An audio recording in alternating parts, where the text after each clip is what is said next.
Bom dia, gente. Bom dia. Vou fazer a chamadinha de vocês. Vocês vão dando aí o presente.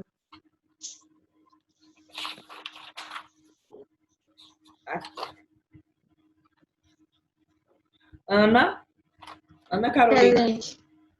Presente. Ari. Pessoal, a Ari tá participando das lives? Tá.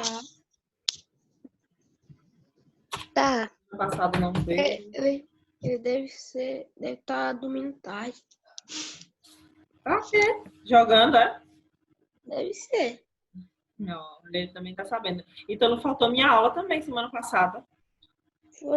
É porque eu fui tirar a botinha da perna que eu tinha quebrado. D'Angela também não tá participando? De algumas ela participa. Mais ou menos. Daniel, tá aí. Aqui. Fernanda? Não?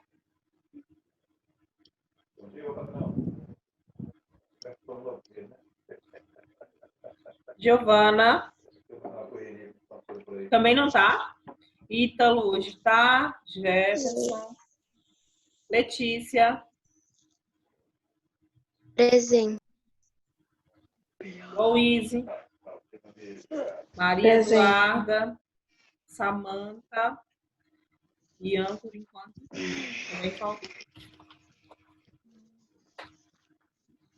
Vamos dar continuidade à nossa aula, que nossa última aula nós falamos sobre o que, pessoal? Extrativismo. Extrativismo, né? Extrativismo animal, vegetal. Isso, nós estamos trabalhando o capítulo do livro que vai falar do espaço agrário, do espaço agrícola brasileiro, né? Então, a gente já falou de extrativismo, e aí eu vou compartilhar com vocês o slide que estávamos trabalhando a parte da expansão da monocultura, já mais voltada aí para o espaço agrícola. Vocês estão me acompanhando? Sim. Tá vendo o meu slide, né?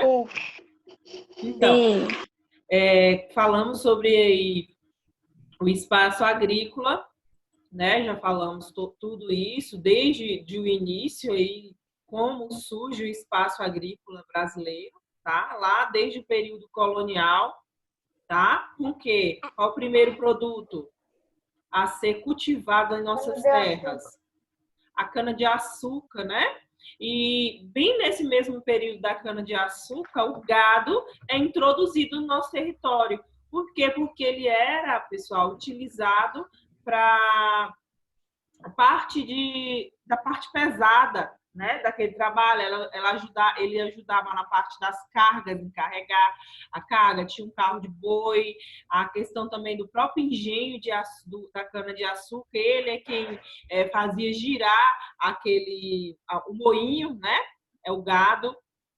Então, ele foi introduzido exatamente no período colonial. Na última aula, o Ian perguntou: tia, mas o gado não é nativo das terras brasileiras? Não é.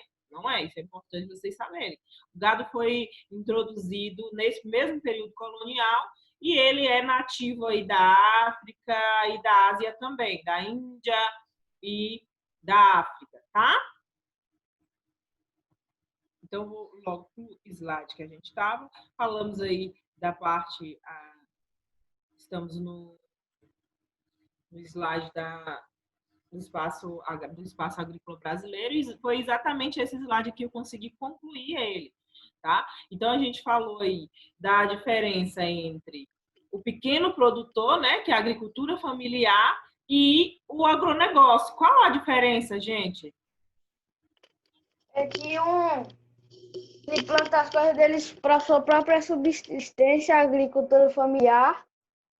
E a agricultura lá, eles plantam para vender, exportar para os países. Agronegócio, né? Então, a agricultura familiar nada mais né? Exatamente isso que Daniel falou. Ela vai a agricultura familiar ela vai existir para a sua própria subsistência. Aquela família ela vai plantar a mandioca, o arroz, o feijão para a própria, vai criar ter aquela criação para a própria subsistência ou para ajudar no orçamento familiar. Tá? Enquanto o agronegócio, né, olha, o grande crescimento, a cadeia produtiva vai ser muito maior, tá? Então, vai entrar aí a questão do meio ambiente, uma grande devastação do meio ambiente, né? Por quê? Porque o agronegócio, como eu falei na última aula, não vai se importar com a questão mais voltada à questão local. Tanto que, vamos puxar aqui para o oeste baiano, o que é produzido aqui pouco fica para o nosso país, né? Maior parte ela vai ser exportada, tá? Então, vai ser produzido em grande escala, tem aí a agropecuária, tá? Agropecuária, o que é? É a criação exatamente de gado, então várias e várias hectares de terra, tanto no Nordeste quanto no Norte, que está acontecendo muito, e agora também, agora não, já há um bom tempo também no Mato Grosso, em várias e várias regiões, praticamente todo o território brasileiro, ele tem aí a criação do gado, e para criar o gado precisa, o que o gado come? O pasto, né? Então, para criar o gado, precisa aí devastar grandes hectares de terra para plantar pasto. Aí lembram que eu falei da questão lá do desmatamento, do correntão, que desmata grandes tamanhos enormes de terra sem se preocupar com a fauna nem com a flora, tá? Então, vamos continuar. Expansão da monocultura, continuando o slide, então, a expansão das fronteiras agrícolas, então, a mecanização das áreas rurais, pequenos proprietários abandonam suas terras pela falta de competitividade, então, essa expansão agrícola, ela vai provocar tudo isso, essa expansão agrícola, que é o crescimento da agricultura, né? A modernização, a gente pode dizer assim, da agricultura, ela vai provocar a mecanização das áreas rurais. Essa mecanização provoca o quê? O desemprego. Vamos, gente. Vou pedir vocês para lerem. Eu quero ver aí quem vai participar comigo. Então, essa expansão e essa modernização do campo gera o desemprego. Esse desemprego acaba provocando o abandono das terras, né? Então, pequenos proprietários abandonam suas terras pela falta de competitividade, da concentração de terra nas mãos de poucos. Isso aí são os grandes latifundiários, né? Então, a concentração de terra, onde aquela velha história que eu vou sempre falar aí, poucos têm muito e muitos têm pouco. Então, quem são esses donos, esses fazendeiros? É uma pessoa só que detém o poder de grande quantidade de terra, enquanto o pequeno agricultor possui apenas, né, aquela quantidade de terra necessária para ele sobreviver, tá? Então, essa expansão da agricultura vai provocar todos esses pontos aí, tá? Essa concentração de terra, lógico, se existe aí uma visibilidade de ganhar muito dinheiro, de o capital girar em torno da terra, obviamente, quem tem mais poder aquisitivo vai adquirir essas terras e aí vai acontecer. Existem vários problemas que são gerados por essa questão do latifundiário, que é a grilagem de terra, muitos problemas, e tudo isso é provocado por essa expansão agrícola, tá?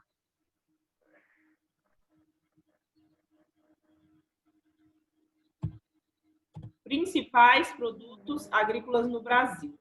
A partir daqui eu vou citando aí os produtos mais cultivados, principais aí no decorrer da história. As condições naturais vão favorecer esse grande interesse ao cultivo nas terras brasileiras, tá? Então, nossa terra é uma terra muito fértil, o clima vai favorecer, o relevo vai favorecer e o solo, porque todos esses fatores juntos favorecem uma boa condição para a agricultura, para a pecuária, tá? Porque se fosse frio demais, aí vai ser voltado para outro tipo de produção, quente demais. Então, o Brasil tem aí um clima muito bom voltado para essa questão do agronegócio, da agricultura. Vai favorecer. Então, são favoráveis na atividade, são favoráveis nas atividades agrárias. O Brasil é líder mundial na produção e exportação de vários produtos, que são o açúcar, o café, a pecuária e a soja. Tá? Inclusive, o nosso oeste baiano é um grande produtor mundial, um dos, né? Não posso generalizar. Então, um dos grandes produtores mundiais de soja.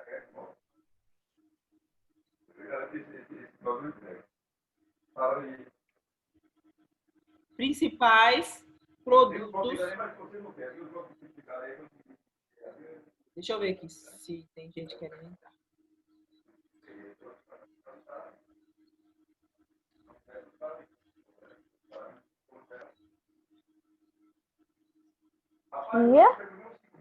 Oi? Você já tá falando?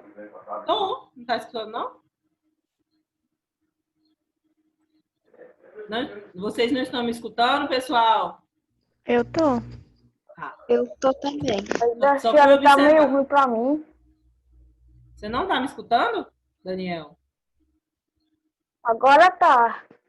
Mas aquela hora eu só parei para dar uma olhada aqui se tinha Agora alguém. tá. Tá? Então, olha, o café, né, que foi um dos que eu citei lá.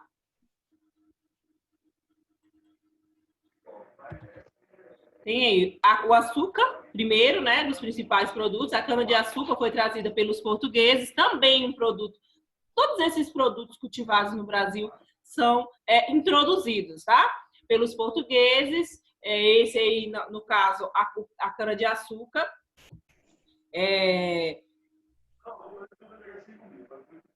Que hoje é um dos produtos mais importantes do agronegócio nacional.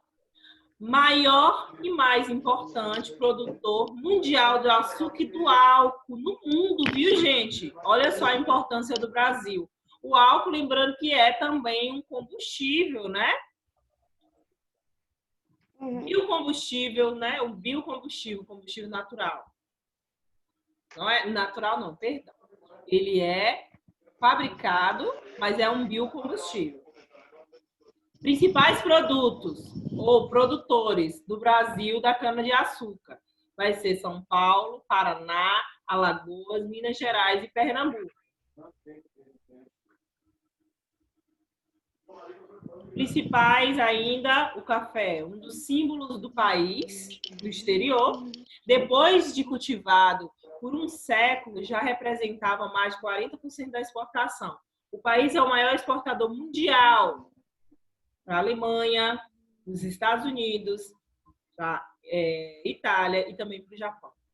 Principais produtores: Minas, Espírito Santo, São Paulo, Paraná e Bahia. O Oeste já foi um grande produtor de café. Barreira já foi um grande produtor de café. A pecuária, né, que é a criação do gado. Comércio bovino, suíno, bufalino, caprino, ovino, muares, de mula, né? Assininos, de jumentos e de aves. Extensivo, que significa, né, criado, que ele é solto em grandes propriedades, sem muitos cuidados com a saúde e higiene. Então, no geral, o gado ele é criado de forma extensiva.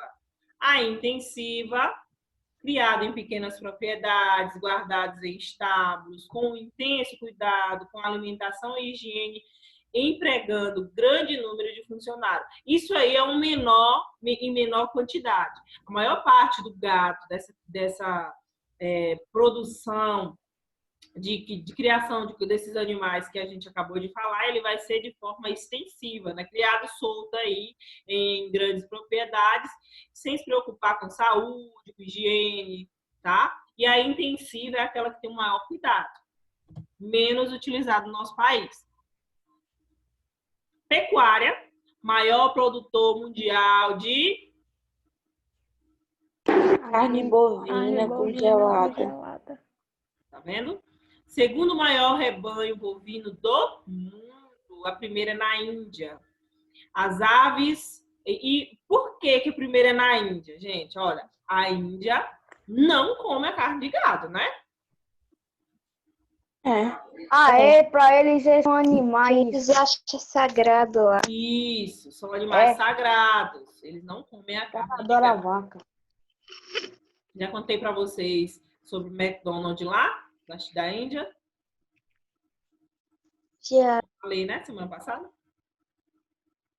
As aves e suínos são bastante importantes. Também é um grande exportador de aves, tá? Do frango, os maiores do mundo.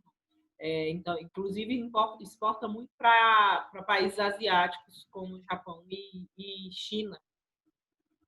Tivemos até um problema essa semana passada, de que encontraram o Covid, né, o coronavírus, nos frangos do Brasil. A soja, que foi introduzida por imigrantes japoneses em 1908, isso já bem recente, né, comparado aos outros produtos aqui cultivados aqui no Brasil. Letícia saiu e entrou. O principal grão do agronegócio brasileiro, que é a soja, utilizado em parte de achocolatados, comidas para beber, alimentos dietéticos, temperos para salada, fabricação de ração animal. 1980, a concentração nos estados, né, da soja, nesse período aí dos anos 80, do sul. Depois ele foi se espalhando para o centro-oeste e parte do nordeste também da Amazônia. No ano 2000 e 2010, a área plantada cresceu 70%.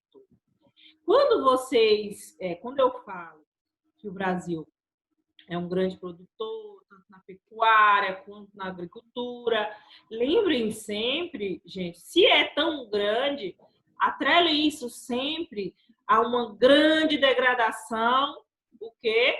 Ambiental. Então, façam sempre essa relação.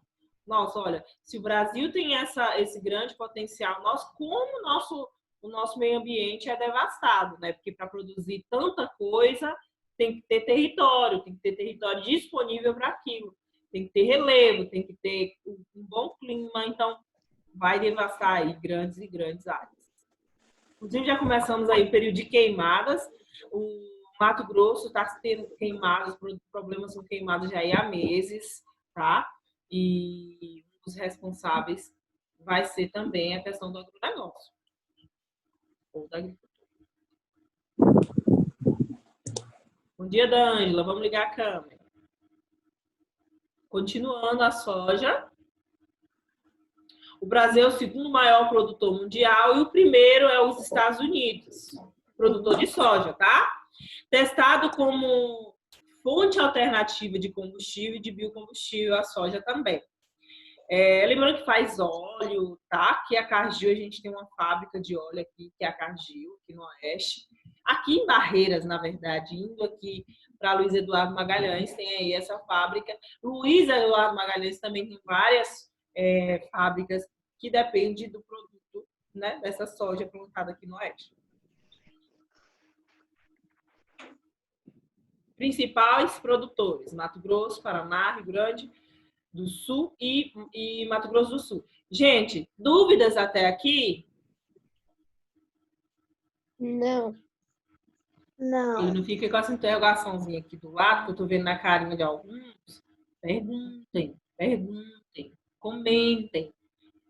Quem leu, vou perguntar, quem leu o texto solicitado na agenda da semana passada?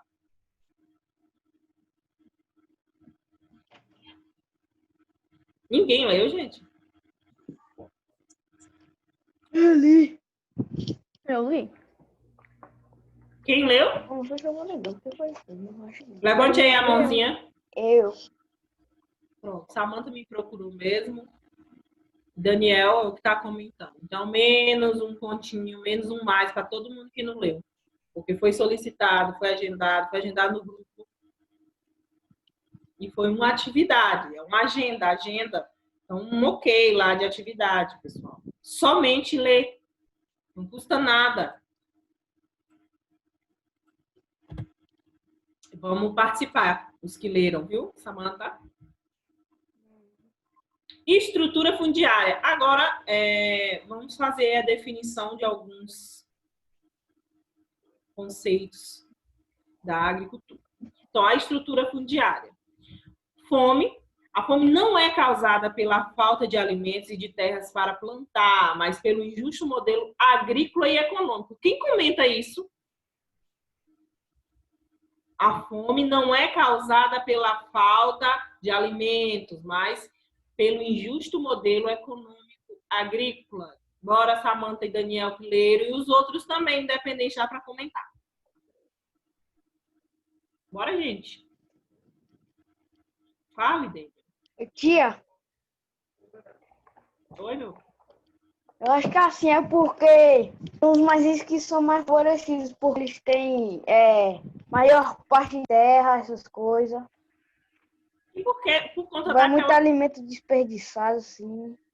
E também pela questão que eu venho teclando, apertando naquela tecla, né? Bastante alimento é exportado, né? Não fica aqui. E aí, falando na questão geral, como você está falando, o desperdício de alimento, a desigualdade social, tá? Onde aquela velha história, poucos têm muito e muitos têm poucos, tem gente que tem uma mesa aí farta para pouquíssimas pessoas em casa, grande desperdício de alimento. Grande. Então, o que provoca a fome no mundo é a desigualdade social, nada mais que isso, né? Vai ser a desigualdade social. A expansão da monocultura e da mecanização, né? A produção de um produto, a mecanização naquela terra, tá? Conflitos por terras e o êxodo rural. Então, essa expansão da monocultura e a mecanização acaba gerando conflitos por terra e o êxodo rural. Por que o conflitos por terra? A gente pode ter um exemplo aí até das terras indígenas, tá? Essa expansão agrícola, ela prejudica, ela cresce tanto, se preocupa tanto somente com o capital, com a produção, que ignora qualquer questão relacionada ao poder de terra, de quem seja aquela terra. Então, os indígenas são muito prejudicados, são um dos grandes prejudicados aqui no Brasil, tá? Não só no Brasil, como em outros também países. Então, existe um grande conflito entre indígenas e fazendeiros. Vários indígenas são mortos nesses conflitos por conta da defesa das terras indígenas. Essa expansão já chegou aí a ultrapassar o limite das terras indígenas, tá? Então, muitas vezes o próprio Estado é a favor da expansão da fronteira agrícola. Por quê? Por conta do capital, tá? Porque por conta daquela economia que vai fazer girar mais ainda aquela economia. Então, a solução, a reforma agrária. Vamos ver o que é reforma agrária? Vamos lá, Ana Carolina, lê para mim o que é reforma agrária. É um processo de democratização da propriedade da terra, isto é, uma nova organização da estrutura fundiária, com a finalidade de promover uma distribuição mais justa das terras. Então, olha, nada mais é promover uma distribuição mais justa da terra. Essa é a reforma agrária. Existem grandes movimentos aí de reforma agrária, em que pequenos detentores de terra, né, pequenos donos de proprietários de terra, vão aí lutar, ou nem tem, né, aquela terra, vão lutar para que grandes produtores, grandes proprietários de terra, latifundiários, cedam aí pequenos pedacinhos de terra. Então, existe um grande conflito dentro da reforma agrária, tá? Então, no Brasil ainda não foi realizado, pois a terra é um fator gerador de poder e de riqueza, fazendo com que as elites impeçam a reforma agrária. Entenderam? Então, os grandes produtores não têm interesse algum em oferecer essa distribuição justa de terra. Eles não importam de jeito nenhum, gente. Eles querem saber se eles são os grandes detentores dessas terras. Tá? Dane-se quem é o pequeno produtor. Principal movimento social formado por trabalhadores rurais que reivindica a aceleração de reforma agrária. É o MST, tá? Então, o Movimento dos Trabalhadores Rurais. Vocês podem ver, quem assiste o jornal, olha, 10 minutinhos para a aula acabar. Quem acompanha o jornal vê aí, às vezes, ou sempre, com Covid-19 a gente não vê mais nada, né? Mas antes a gente via praticamente em todo jornal a questão do MST, dos movimentos dos trabalhadores rurais, que são esses trabalhadores rurais que vão lutar pela reforma agrária. Então, até gerar conflito com grandes fazendeiros, para que cedam essa parte de pedaços de terra para eles, para que tenha aí uma distribuição justa da terra. Então, eles são o principal movimento social formado por trabalhadores rurais que reivindica a aceleração, tá, dessa reforma agrária. Eles promovem ocupações provisórias em fazendas improdutivas, com o objetivo de pressionar o governo e denunciar os crimes cometidos no campo. Então, o interesse desses componentes do MST, né, eles fazem o quê? Eles podem ser considerados aí os sem terra, vocês já ouviram falar? Eles vão para aquele espaço em uma grande fazenda, só que é aquele espaço que não é utilizado, porque ele pode ser considerado infértil, que ele pode ser considerado improdutivo. Eles se alocam ali e ficam por ali porque eles querem adquirir aquele pedaço de terra, tá? Então vai haver conflito, porque o dono da terra não vai aceitar aquilo, e aí existe aí todo um conflito em volta dessa questão, tá? Relação trabalho no campo. Olha, vamos falar em alguns tipos de relação de trabalho, a função de alguns trabalhos no campo. Os boias frias, vocês já ouviram falar? Não. Os boias frias, que são aqueles que fazem a colheita, de quê? Que é o boia fria, Samanta, que você sabe? Eu já ouvi falar, mas não sei exatamente o que é. Trabalhador. A senhora já falou em outras aulas. Trabalhador contratado por determinado tempo para realizar certa tarefa, sem nenhum vínculo empregatício e nenhuma garantia do trabalho posteriormente. Olha, boia fria por quê? Porque são esses trabalhadores, vou mostrar a fotinha deles já já, que eles trabalham sem vínculo empregatício nenhum. E o nome é boia fria por conta da comida que eles iam comer só fria, né? Eles trabalhavam tanto, e aquela boia fria, vamos filar boia é comida, a marmita que eles levavam. Então, eles acabavam comendo aquela comida fria e acabou sendo chamados, né, de boia fria.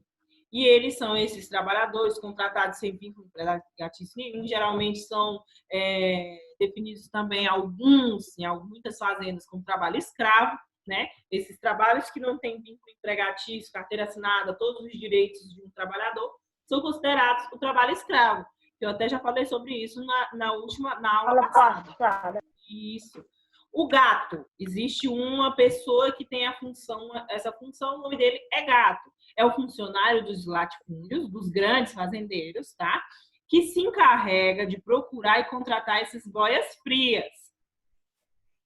A agricultura familiar, praticada por pequenos e médios proprietários que contam com as mãos de obras de suas famílias, que em alguns casos se integram ao agronegócio.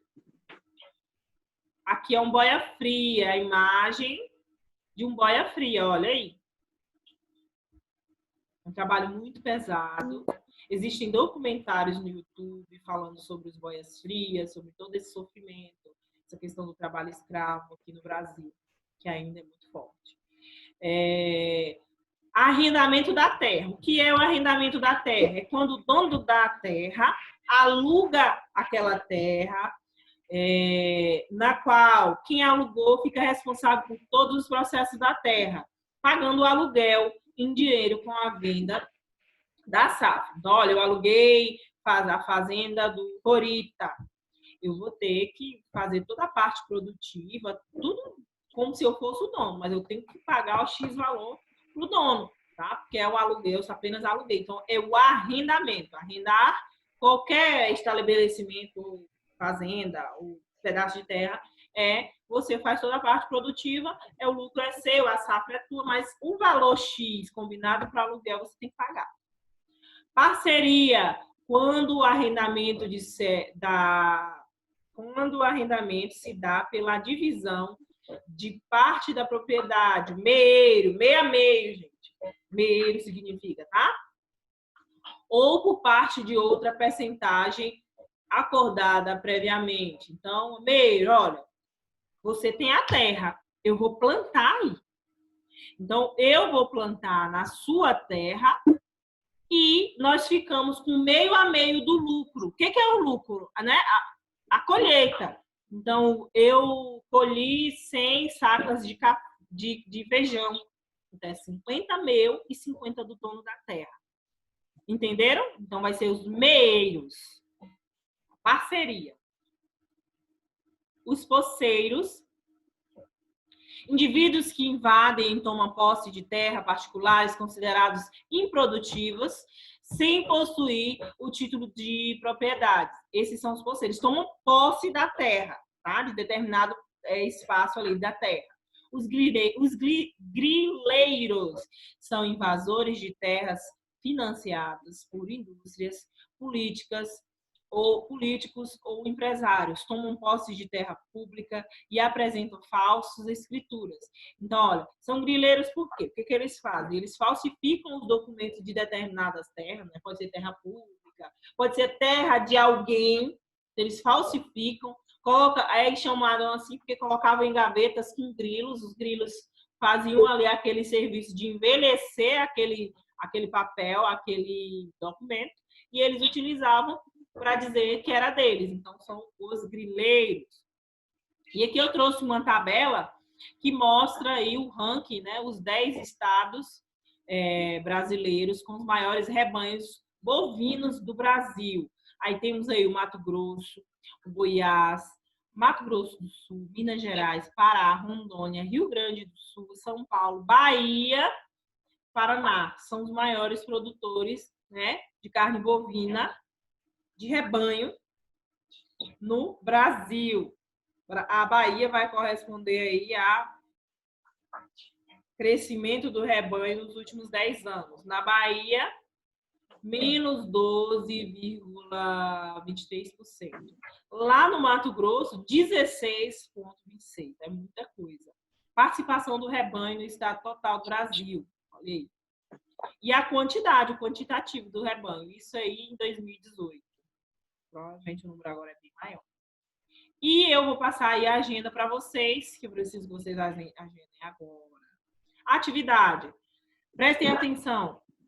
Gente, eu errei a página da atividade. Deixa eu olhar aqui. Essa aí é a leitura, né? Essa aí é a atividade mesmo. 251. Deixa eu confirmar. Eu tô confundindo aqui. É atividade, tia. É? É. Isso, atividade. Então, vocês vão fazer a atividade da página 251 à página 260. Eu vou me entregar até domingo que vem, eu vou receber. Até porque a gente vai corrigir na online, então não tem lógica eu receber a atividade já depois das respostas aqui corrigidas. Então, até domingo que vem eu recebo as atividades, tá? Ou até segunda-feira, até 7h59. Olha, a aula vai acabar, tá bom? Não esqueçam, agendem aí a atividade e me entreguem até domingo de preferência, ou antes, quem tiver tempo já manda antes, já fica adiantado, tá bom? Beijinho. Dúvidas sobre o conteúdo? Não. Então, a gente conclui aqui esse capítulo. Próxima aula, correção. Beijinho para vocês. A aula foi ótima. A tia tá amando as aulas online. Beijo, gente. Tchau. Beijo, tchau.